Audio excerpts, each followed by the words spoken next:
This is always the hard part, trying not to make this sound like pretentious. Like, we're back. I always do. My girlfriend says I do a radio guy voice, but welcome back to Meet the Creatives. I am here with Leland Maschmeyer. Is that right? Or was I close on that? Beautiful. Leland is the co-founder of Collins. Your career began in brand strategy and evolved into design. When did you first know that you wanted to be a designer? Actually, my career began in design. I was actually really a freelance designer, Right. but it was mainly in the space of graphic design and service design, or at least an early interpretation of service design going all the way back to like 2002, 2003. But I just had a big fascination for lots of other aspects that design kind of touched, but wasn't exactly the same as. So one was brand strategy. Obviously, was working with a lot of companies and building their company. I was very much fascinated by the strategy side of it. So I actually took a job for, I don't know, I think 3 years or so working in brand strategy on the advertising side to learn to develop those skill sets and to complement what I always thought was great about design. But I ultimately came back to design, not because I didn't like brand strategy, but because I started learning more about what design was. I'd always had a conception of design being lowercase d design. Really, it's design defined by its material or its output, right? So graphic design, fashion design, book design, things like that. And my interests were always much bigger than just the material. I was very much interested in systems. I was very much interested in business models and culture and anthropology and biology and all these different types of things. And so my period where I strayed away from the practice of design was really just me following my curiosity rather than setting out a career path for myself. And as I was in brand strategy, I was still continuing to learn and teach myself a lot of stuff. And I was reading a lot of stuff by like John Thackeray, a lot of more what you would call design theory books. And I really began to understand what design with a capital D meant, right? Right. It's much different than design with a lowercase d. And that's when I realized that I was a designer in the sense of the capital D. I was really interested in the theory of it. I was really interested in the structure of it, the criticism of it. I was still fascinated by the making of it and the material and the aesthetics and the formal qualities. Absolutely, that's still a part of it. But that's not where my passion lied as it relates to design. And the interesting thing about capital D design is that it is a integrative discipline. It allows, because design happens everywhere in the world, right? Design is ultimately intentional change. That's the best definition I've ever heard of what design is. It's really I've about never heard that before. That's awesome. it's really about creating positive, desirable change in all aspects of the human condition. So design concerns itself with literally everything that's part of the human condition. So when I started to understand that, it started to make sense why I was initially fascinated by the formal and aesthetic qualities, the visual qualities of design, but then started moving into all these other areas and wanting them somehow to all work together into a singular practice, but never really knew what that practice was until I learned it was actually design with a capital D. Right. So now I actually, a daily part of what I do is integrating systems dynamics that I taught myself, cyber dynamics, early on computational theory and abstract thinking, literature, philosophy, even to some extent biology and economic models and business models, all this stuff that isn't necessarily obviously part of the design practitioner's vocabulary or knowledge set. When you think about design in a bigger context, it all starts working together. And so that was the career path that I wanted to be a part of, practicing design as a integrative, multidisciplinary designer, taking on lots of different projects, both in terms of type and scale. That's really cool. And I've found from everybody that I've kind of researched and all the people that are my mentors, a lot of them, it wouldn't be a Meet the Creatives podcast without me mentioning Michael Beirut. But he kind of went on to talk about how he kind of used design, and he's very similar in that regard, and very studious and very involved in the world of academia. And he kind of talked about how design being a vessel to kind of go and explore kind of delve deep into all these different subjects and stuff like that. So that's something that I hear again and again, and I concur. I think that's really kind of neat, and that's where I'd like to go. But I think where I'm at in the game, I'm just trying to get a grasp on design. But the further exploration of all those things is really interesting, and I've been doing a lot of reading lately, which kind of coincides with like what you were talking about, and all the greats, say similar to what you just said. So that's good to hear. You are the co-founder, along with Brian Collins, who has the best Twitter account on the web, of the brand consultancy Collins. How did Collins evolve from a design studio into a full-service brand consultancy? It's a good question. So Brian and I founded the company in 2008. Well, really 2007, but I moved up to New York on January 1st, 2008, to start officially working. The thing that we wanted to do was, we weren't sure how to articulate at the very beginning. We knew design should be a bigger part of the business process. We knew design had a bigger role to play. We knew design had been marginalized by ad agencies who saw it as fixing a layout, handling production, really something that's in service of the campaign, right, rather than something that leads all work. But we didn't know how to talk about that. We didn't know a pithy way to pin that down. And it was also at a time when a lot of the industry was in turmoil. Digital agencies and digital practices and digital means of connecting with consumer communities had really penetrated the way businesses had practiced their work, and was now starting to break up the traditional models and the traditional methodologies. And the old ways of using mass media were starting to show their inefficiencies and their ineffectiveness. And so everyone was sort of in this phase, whether you were in design or not, of like, holy shit, the sky's falling, what do we do, what do we do? Right. And in that it's a liminal moment, right? You're sort of moving from the old world, and the new world is just starting to show itself, but because it's still dark and unclear and there's not enough light yet, you kind of don't know what you're standing in front of. You don't know where the path is that's opening up in front of you. Right. So for many years, you had to, not just our company, but lots of companies had to live in this murky space of, we know the old way isn't working, but we're not totally clear what the future is, so we're just going to live in ambiguity for a while. And that's what it was. So we had to pin ourselves to something tangible with the nature of our work. So we just said we are a design company, and like many other companies at the time, we articulated the outputs of what we did. We said you can come to us for identity systems, you can come to us for packaging, you can come to us for retail environments, and so on. And that served us well in the beginning because it gave people a very specific sense of how to use this in their budgets. But what we found ourselves doing a lot more, by the nature of my background and Brian's background as well, is what some people have later called brand therapy. Meaning it's not just about how do you create beautiful objects or beautiful solutions for companies, but how do you then ladder that up to a larger conversation about why that company should exist, what does it value, what motivates it, what drives it, what's its culture like. And that coincided at a time where we were starting to build our team. We were starting to have more talent, more diversity of talent. We could take on different types of work than we could when it was just Brian and I. And so we said, you know what, we need to change from being just a design firm handling design projects to being a company that's more reflective of what we're doing, both with C-suite leaders and in the variety of work that we can do. So we said we need to move to being a brand consultancy. And what brand allowed us to do was, in the language of client leaders, was it allowed us to touch lots of different parts of the business that if we had continued to call ourselves a design firm, we wouldn't have been able to touch. So for example, one thing is culture. Like, how do you align a culture of a company to what the brand ambition is? How do we get into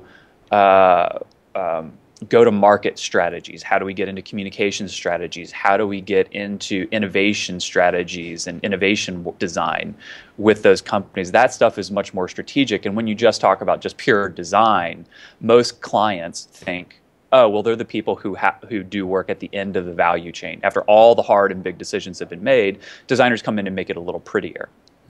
And we didn't want to be stuck in that. So brand consultancy was a way for us to play at a higher level, have those higher level strategic conversations, and also do more and bigger types of work with our client and ultimately grow as a company. Right. And one of the things I like the most about Collins is that it kind of seems like you guys, more than a lot of the agencies that I look at, and applying for jobs at this point in my career. Now I'm graduating from school, and I'm looking at a lot of agencies. One of the things that I like the most about Collins is that you guys, there's so many different mediums and ways in which every brand you guys have. For example, the Type Directors Club, you guys had an interactive experience. The work you did with Hershey's, it was a physical store, which I remember. The first time I saw, I couldn't believe. I didn't even know what branding was at that time. But so many variety of different projects. How big is the team there, and how is it that you guys are so diverse in the ways in which you go about doing each client? Spotify, all these, they're very different in terms of the mediums that are used. There's not really a style that each one is kind of its own thing. So how big is the team there, and how do you go about when a client comes in, how do you assess what route, what medium is best for that client? Yeah. So we have 2 offices in New York and San Francisco, and collectively we have a little over 40 people working at Collins right now. There's a couple reasons why there's a diversity of work. One is that it has to do with the people we've hired. So we actually don't hire for cultural fit. We hire for cultural contribution. We purposely hire people that are different than who we are and provide something different than what we have right now, which means no more than 2 people have the same competencies, skills, or background in what we do. And that allows us to not have one aesthetic style that we apply to every situation. It allows us to come up with ideas that are divergent and different on every single project. The other thing that we do is, and this is also part in line with the diversity of aesthetic talent and solutions, is that Brian and I don't have an aesthetic preference. Meaning, we have things that we tend to really like personally, but at the end of the day, what we really like is a smart solution elegantly made. Right. And it's our responsibility as leaders to put our teams in a position to come up with those solutions. And then Brian and I listen to what they believe the solution is and what their ambition is and what they personally get excited about. And then Brian and I work with them to help them realize their ambition. Mm-hmm. They don't carry out our ideas. We help carry out their ideas. And at the end of the day, because you have a diversity of people working on different projects, each focusing on what they're most passionate about in terms of a solution being, you just naturally end up with a lot of different types of solutions. The other thing that we do is we also randomly mix in talents that might not be obvious uses on projects. So a really good example is the Spotify work. So Spotify started out as a brand relaunch assignment. It was classic brand strategy, classic identity design, and systems development.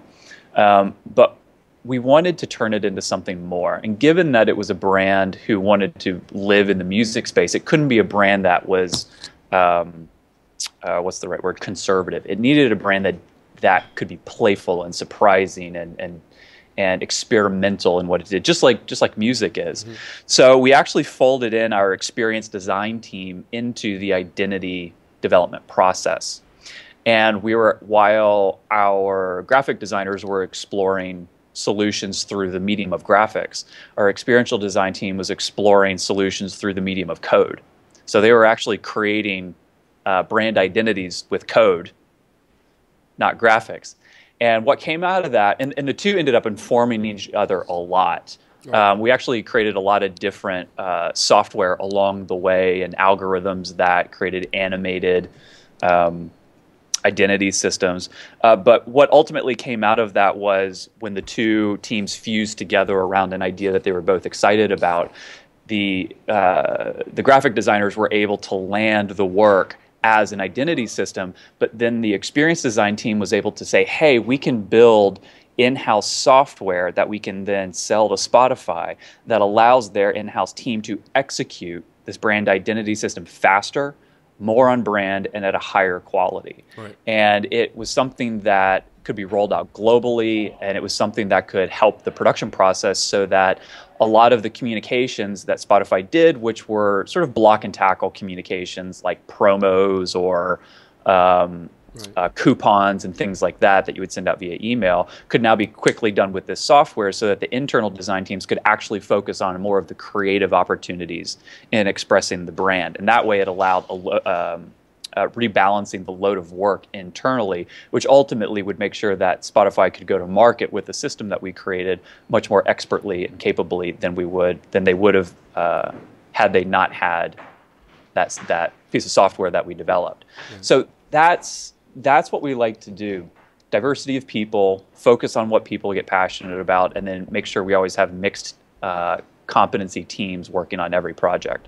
Right. And I'm happy that you brought up Spotify. That's probably picking out a favorite client of yours is like picking a favorite child. I kind of like them all. They were all really good. But Spotify in particular really resonated with me because I realized it because, I work in branding. And one of the things that you realize is when a brand kind of doesn't have continuity, and then all of a sudden you kind of see it. And it really felt like Spotify had a brand.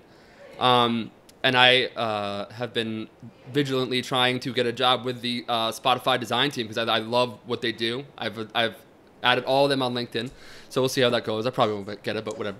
But one of the things that I realized about them is that in the structure of their company is that it's UX and it's creative, but they're kind of it was actually hard for me to decipher when I was contacting people.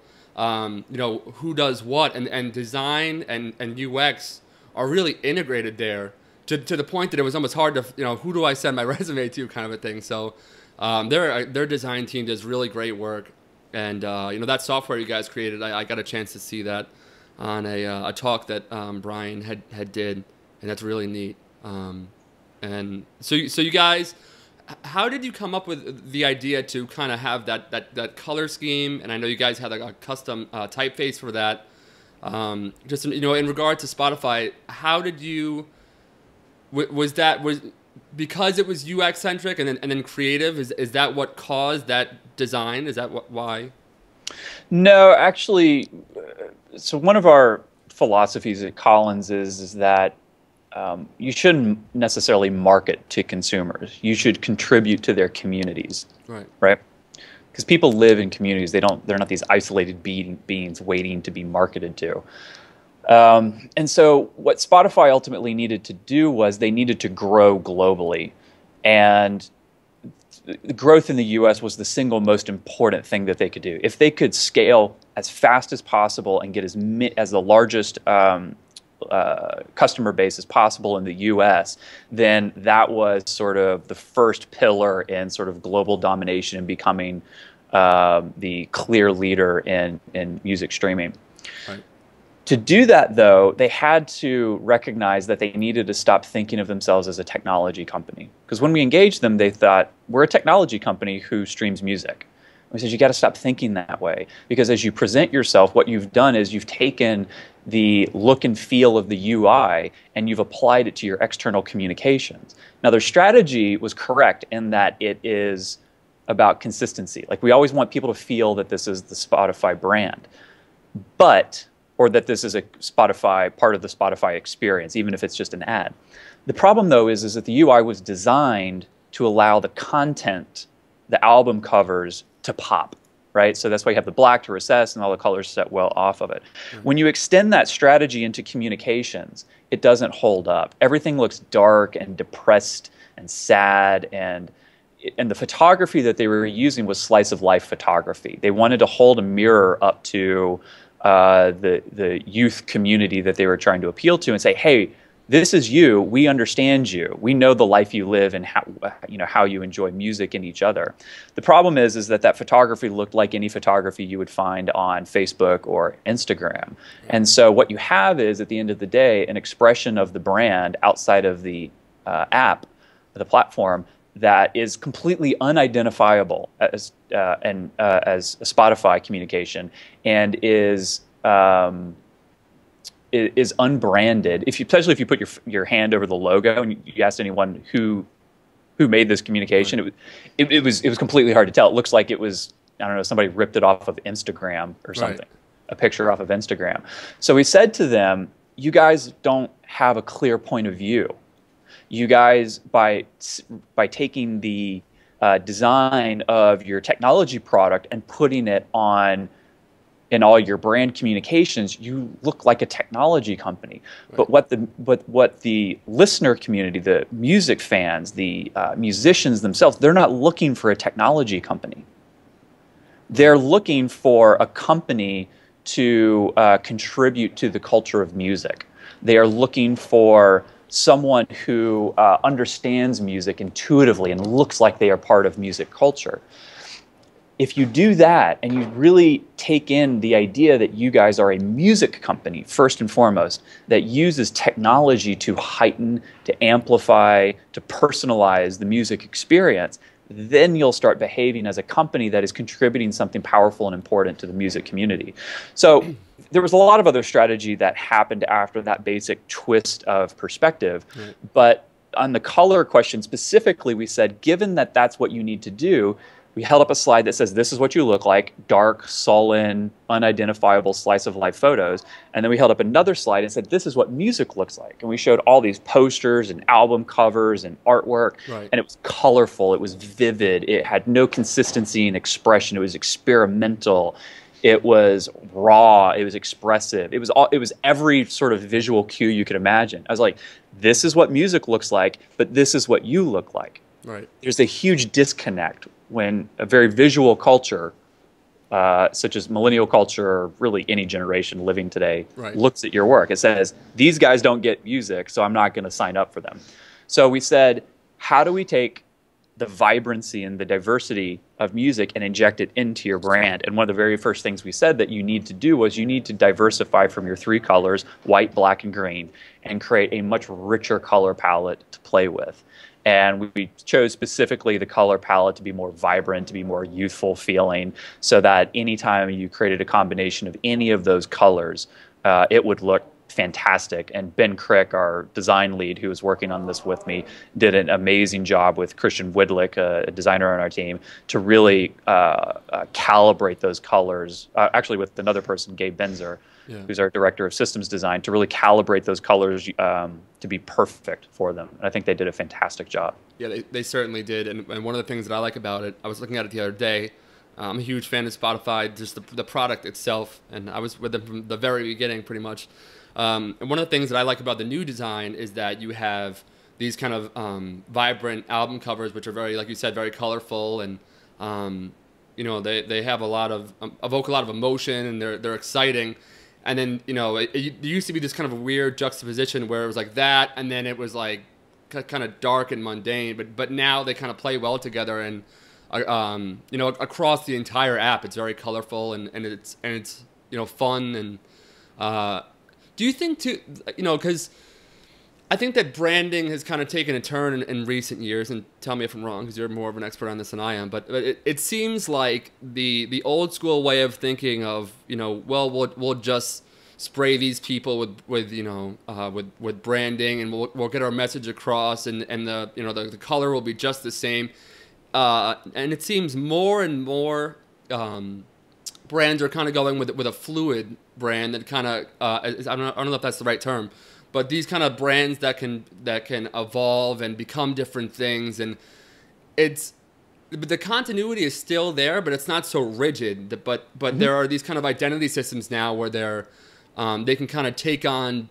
different shapes and forms, but you can still, like you said, you can still recognize, you know, that it's Spotify. If you cover up the brand, you can still know based on certain, you know, visual attributes. You can still kind of see that. Is that the case, or is that just certain brands are doing that? And why is that phenomenon happening in the design world?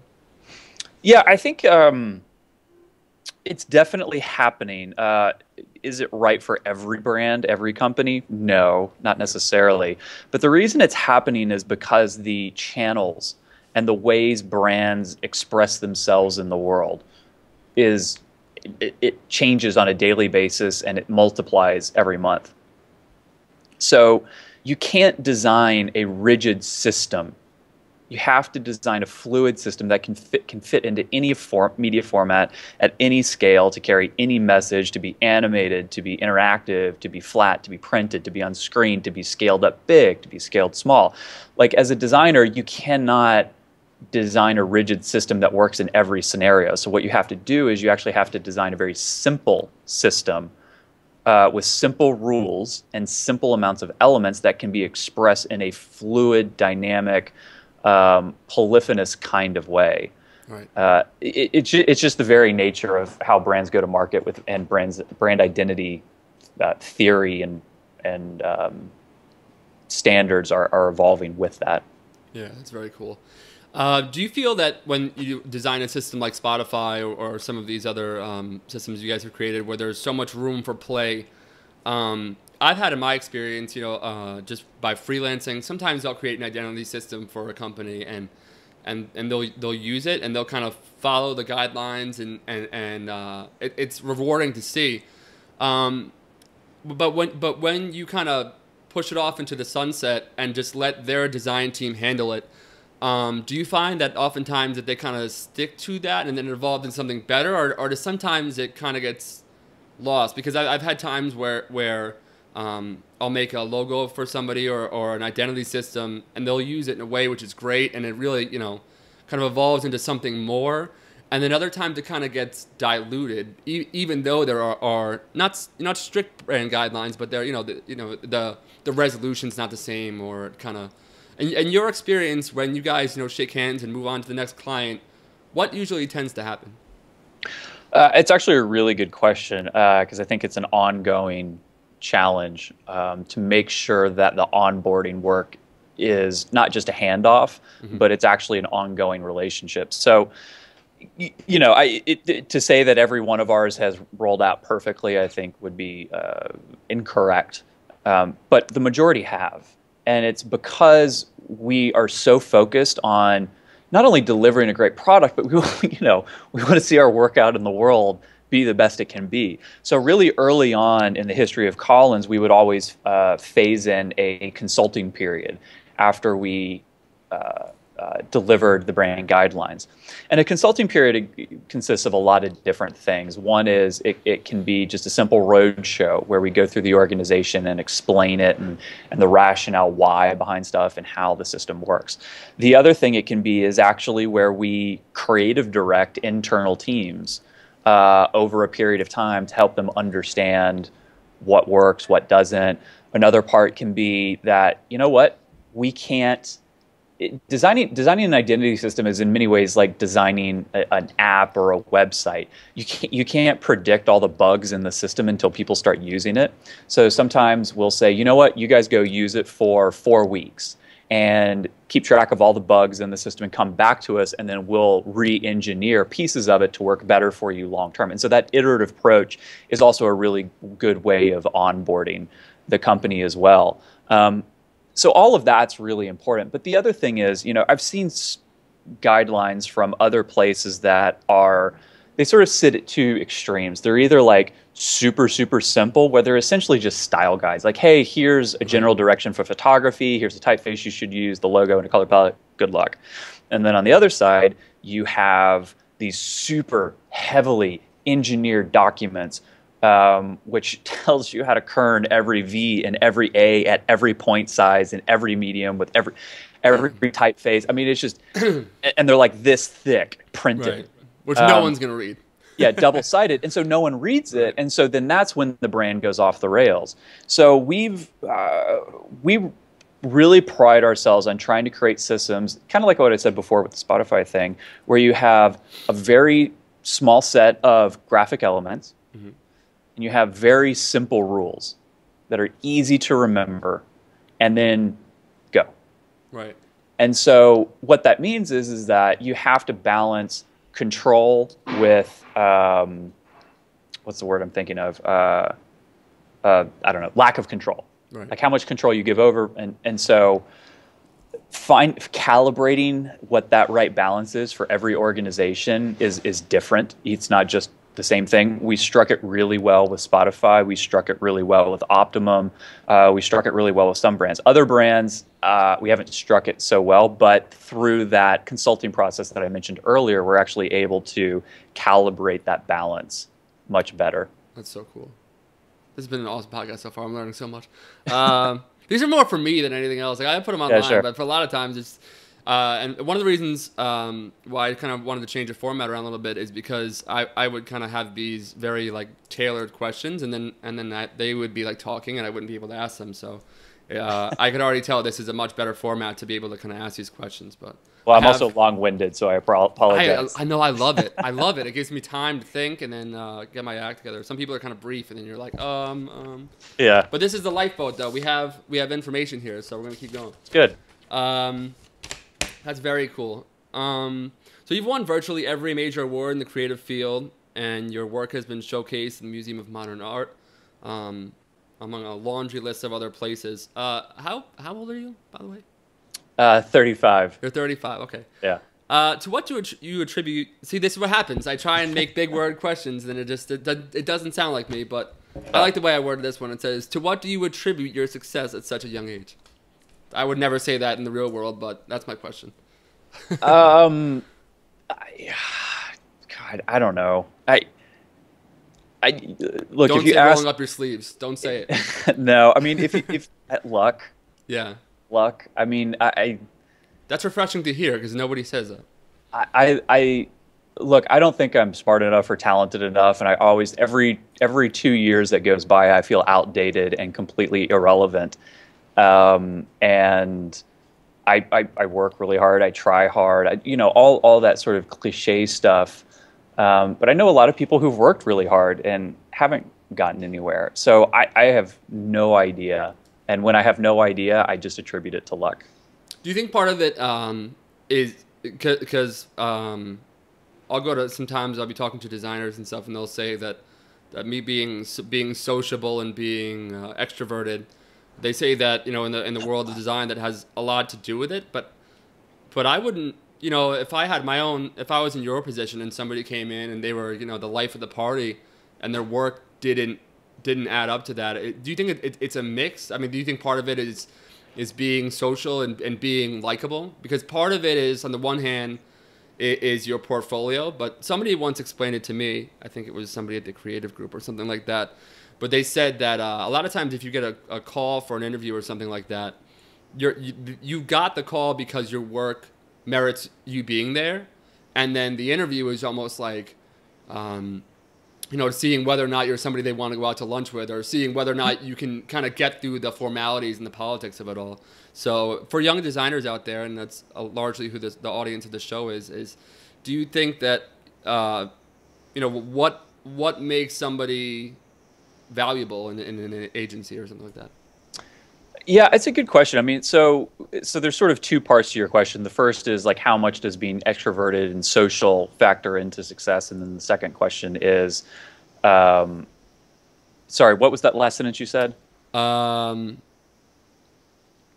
was saying about how young designers and about how like the work and how the social, how it all kind of comes together.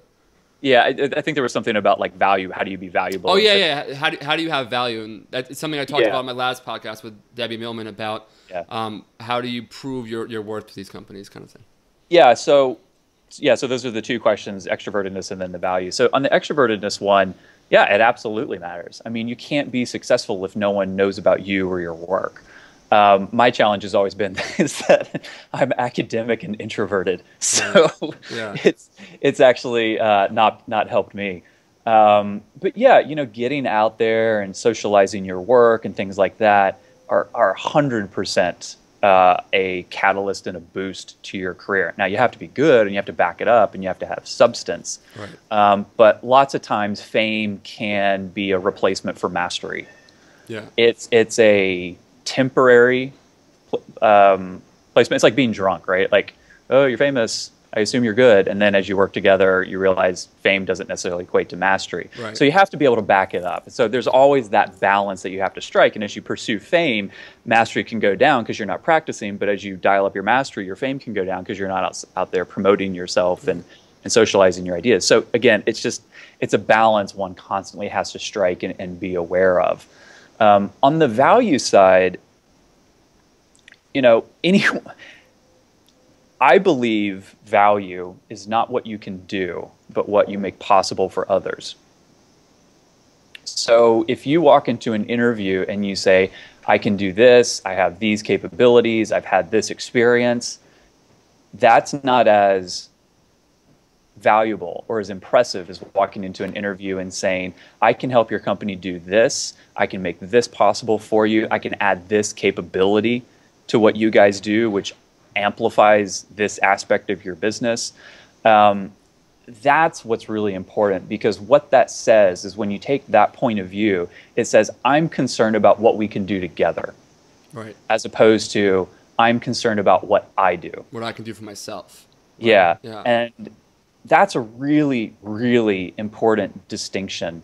If you choose to be anything, if you choose to work within a studio or an agency or a consultancy environment, because you will work with lots and lots of different people. And given that design is boundless in its application, and that design is integrative of lots of perspectives, lots of different talents, lots of different disciplines, you have to be aware of how you complement and connect with those other disciplines. Right. And if you're not aware of that, you will find yourself frustrated by working with other people, and they'll find themselves frustrated working with you because there's no connectivity, there's no sense of collaboration. So I think if you're able to do that and focus on that and really position yourself in that way, you can kind of get any job you want. Right, for sure. I just started last week. I started a best of YouTube series on my YouTube page, and I think that last 2 minutes you said there, that's going to be on the best of this week. That was really great insight, man. That's good. That's good. Yeah. So in turn, you mentioned about like working at a studio or working at an agency, and one of the things that I've really been kind of wrestling with, be it that I'm graduating in about 30 days or so, or maybe even less than that now. God, that's scary to think about. But what do you recommend for somebody when you're kind of weighing your odds, an agency, brand consultancy, and there's also 15 different words for every kind of place that you can work at. What do you recommend for somebody like myself who is, I have a love for branding, first and foremost, I think branding. And I kind of share that same sentiment about, as a system. You know what I mean? That's one of the things that I love doing is kind of seeing how the whole system plays together, the overarching thing. But you hear people talk about in-house and then agencies, and there are a lot of in-house studios, Spotify, for example, and other ones like that do extraordinary work. And I think that the days of having to work in an agency to have a collaborative kind of experience, I think that those. And also, too, more fluid identity systems make in-house seem more tempting. But I don't know. I mean, how did you decide that you wanted to work for an agency that deals with different clients as opposed to working in-house or something like that? Yeah. Well, on that specific question, for me, it was just variety. I like variety. I'm intellectually promiscuous, so I bounce around between lots of different. Yeah. Lots of different problems, lots of different topics, lots of different disciplines. I mean, I taught myself causal loop diagramming because I don't know what that means. It's basically a way of understanding the dynamics within systems. Okay. Is the simplest way to describe it. So that when you look at a complex set of relationships, it doesn't look complex. It actually looks understandable, and you can understand how each of those relationships are influencing each other. It's where the term feedback loop comes into play. Yeah, I've heard that. Anyway, so working in a service environment as opposed to an in-house environment gave me that variety. Now, that's not to say that in-house doesn't have variety. There's tons and tons of variety that happens, but it's always with the same client. Right. In the agency setting, I get to bounce between industries. I get to bounce between different personality types, different types of challenges because I'm bouncing between different industries, different norms to try to disrupt through the work that we do. So I really like that. It keeps the mind fresh, and particularly in a industry, and I'm going to use the term creative industry to include every form of creative services, not just design. Right. Understanding how to think fast, understanding how to be competent in lots of, or fluent is a better word, fluent in lots of different disciplines, and being able to adapt and learn how to deal with ambiguity and complexity is really important, because that's where not only is service businesses going, but it's also where companies are going. Companies are dealing with ambiguity and complexity all the time. And you have a better shot early on in your career of learning how to do that if you work in an agency environment, because you'll just be doing more work and more diversity of work than you would if you went in-house. Right. Now, I say all that if you have a choice. Yeah. If anyone is struggling, the most important thing is just to get in. Yeah, that's what I'm dealing with right now. Yeah, just to get in and find a mentor inside the company, right, agency or company, whoever, and really stay close to them and make sure early on in your career that you're developing self-leadership and those baseline expertise and stuff. Right. So after your third year, that's when you should really be trying to develop new skills, new competencies, new knowledge, new capabilities, either within the company that you're currently in or more likely in another company. Right, for sure. And that's kind of the, I almost didn't realize it, but I think, looking back on starting this podcast, that sounds ridiculous to say because we only had like 7 episodes or so. But, gotta start somewhere. Yeah, right. That's true. They've been ridiculously good guests. I look at like my website and I can't believe the some of the marquee names that I've had that have come on, yourself included. I mean, it's freaking ridiculous. But I used it as I wanted to use it as a way to kind of to get that basic sense of mentorship. Being able to talk to people like you and Debbie Millman, Sean Adams, and later this month Michael Beirut. You guys are very much so, I guess you'd say, like out of my league, so to say. But you realize though that if you inquire with these people, and this podcast I think is a testament to that. If you show that you're doing work and you show that you're a willingness to learn, people as big as the biggest names in the industry, like Michael, are willing to share their stories and share their insight. And for me, it was a no-brainer to kind of use this as a vessel to meet people like yourself and to get a solid foundation in design and where to go. And I've gotten so much advice that you could never get from reading like some lofty LinkedIn link about 6 ways to improve your resume. I mean, at the end of the day, that stuff's really just bullshit. No. I mean, it's totally true. One should look at their career not as a professional career, but as a continuing education. Right. And I think when you look at it that way, someone would make different decisions on where they'll work. Right. If you look at your career as a professional career, you want to go work for the most prestigious designer, making the most money possible, working on the biggest clients. But sometimes working at a less prestigious company on less prestigious accounts might be better. Or maybe not even working in design formally might be better. We have a member of our team who, did everything from washing dishes for a time to being a photographer to working in magazine publishing to being an event coordinator. And he's one of our creative directors, and he's fantastic. He's such a good designer because he never pays attention to design. And to say that design is a bad thing. I mean, absolutely. I redesign all the time, and I think having a healthy understanding of the industry, its history, its practitioners, its masters, the canon of design is absolutely critically important. But if that's the only thing you're focused on, I think you hurt your potential to become a great designer, that you'll only become a good designer. Right. You have to really expand your practice, your knowledge, your skill set beyond that of the specific style of design or discipline of design that you do, that's when you become a great designer, because that's when you're able to ask bigger questions. Right. That's when you're able to take on bigger challenges and solve more complex problems. And that's when you get to do really cool shit as a designer. Yeah, you guys are doing really cool shit for sure. Probably about 10 more minutes or so here, and then we're going to wrap this up. I have a couple of questions here I wanted to get to before we conclude. You published new thinking on the emerging field of mass collaboration, and you guys did a really kind of a cool conference. I actually found the link on Vimeo and watched the whole thing about.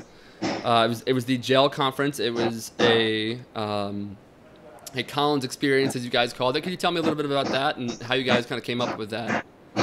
Yeah, sure. So I've been fascinated. This is part of how not paying attention to design for a certain percentage of your life actually pays off in design later on. Right. So I've always been fascinated by systems.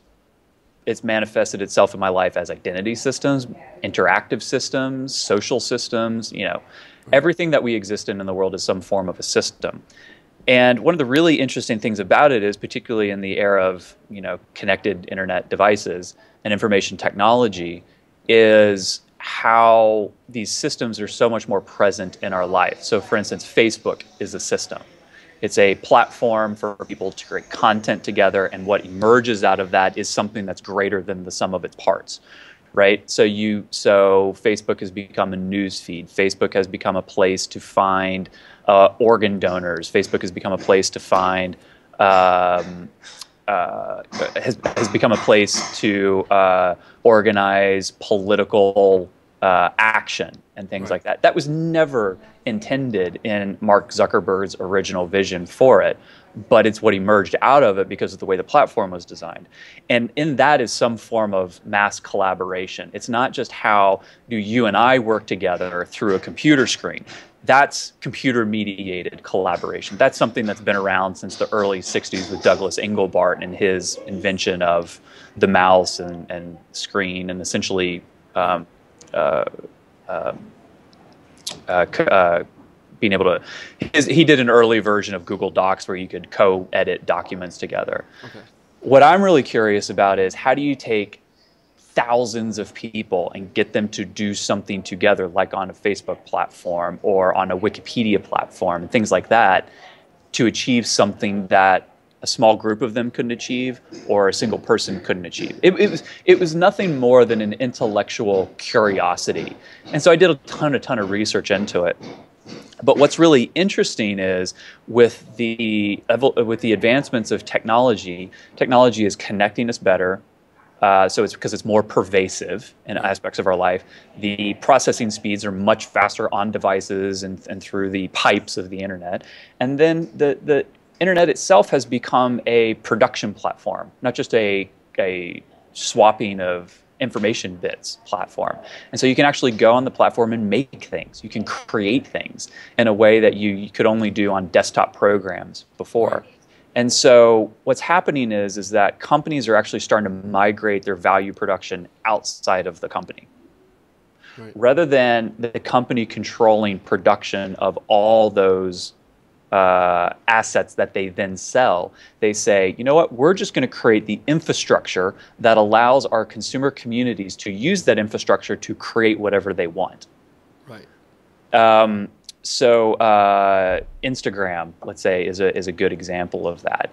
Instagram doesn't create the photography. They just create the central location for people who love photography to come together, the tools to make and edit that photography, and the means to easily share it. Right. And then all of a sudden, Instagram is like this cultural force that's changing fashion, it's changing fitness, it's changing food, it's changing all these different industries. But it was never intentional. They just designed this platform.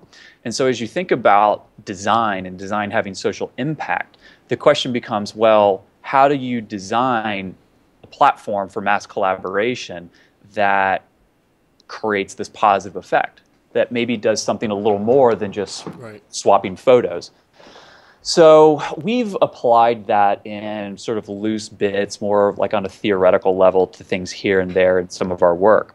But the so I was having this exact conversation with the founder of the GEL conference, and he said, I would love for you to talk about that. And I said, well, rather than talk about it, because it can get kind of academic and such, I said, let's make it experiential. Let's actually give people an opportunity to massively collaborate. So our director of experience design, Brett Remfer, who's fantastic, and I and Flora, who's a designer on our team, started working on a platform, a game, where essentially everyone in the audience at the GEL conference would play a game together. And the idea was that they would whip out their phones, and on their phones, if you go to a certain URL, a game controller would pop up, a very simple game controller. So we could turn everybody's phone into a game controller. And their job was to take this improv actor that we hired and have him walk from where he was standing in Times Square to the TKTS stairs at Times Square. Right. And he had a camera strapped to his chest, and that was giving a live feed back to the audience, who then would make a decision on should he go left or should he go right. And all these people would input which way they thought he should walk. Now, in theory, that would say, traditional linear thinking would say, oh, well, that's going to lead to chaos, because everyone is inputting a different opinion. There's no coordination. Nobody knows what they're doing. But we said, no, it'll actually lead to emergent coordination. Right. Because what you're doing is you're creating a feedback loop where all the inputs that people have are averaged, sent to our improv comedian, and that he takes the step where that average tells him to go. So if the average input is right, he'll step right. If it's left, he'll step left. And that feedback of his movement is then played back through the camera, and then people adjust what they're tapping on their controllers. And it's going to be a little chaotic at first, but what ended up happening was the entire room, without anyone dictating what they should do or controlling them or coordinating them, ultimately congealed into one organism, thinking collectively with each other, and we're able to efficiently and quickly get our actor to the TKTS stairs and win the game. That's so cool. And it was really cool, and it was fun. And that must have been a nerve-wracking talk to do. I was thinking to myself when I was watching, I was like, that must have been so nerve-wracking, because like if it didn't work, that would have been like really awkward. You know what I mean? Yes. No, it was. You seemed a little nervous. I was really nervous because the problem was it was a rainy day, so that already hurt the connection speed and the connection quality.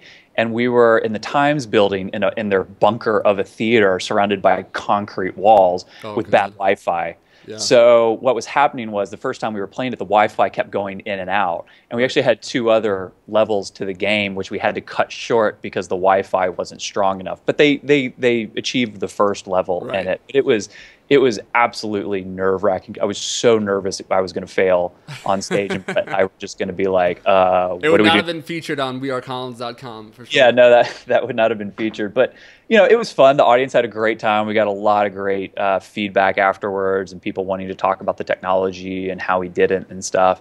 But it's part of what we like to do. We like to experiment with things like that, even when it's not a client paying thing and you're out experimenting with that stuff and you prove the theory, that can then feed back in as a proof of concept to some work that we're doing, which we're already doing right now. That's awesome. It's going to be so cool that I'll have this like documented. So like when it's the next when it's like changing the world and the whole world runs on this kind of technology. Well, it's not quite that type of thing, but it would be cool if it was that. But no, it was truly just a social experiment facilitated by connective technologies. That's so cool. Look, I could talk to you for like 3 hours, honestly, but I know that you have a busy day ahead of you and a lot of work to do. But I really appreciate you being here, and this has been so cool. And this is going to be the new format, I think, kind of just having some reference points and going based off that. Because I try and make it like I'm some intellectual dude like yourself, and I'm not. I'm really all over the place, but. Like I remember like last week, like I was talking to Debbie, and she would say what she said, and then I realized watching the interview backwards that my next question would have nothing to do with what she said. So I think today I actually listened, so it was good. But, That's good. Yeah, I'm glad I could be a part of the new format.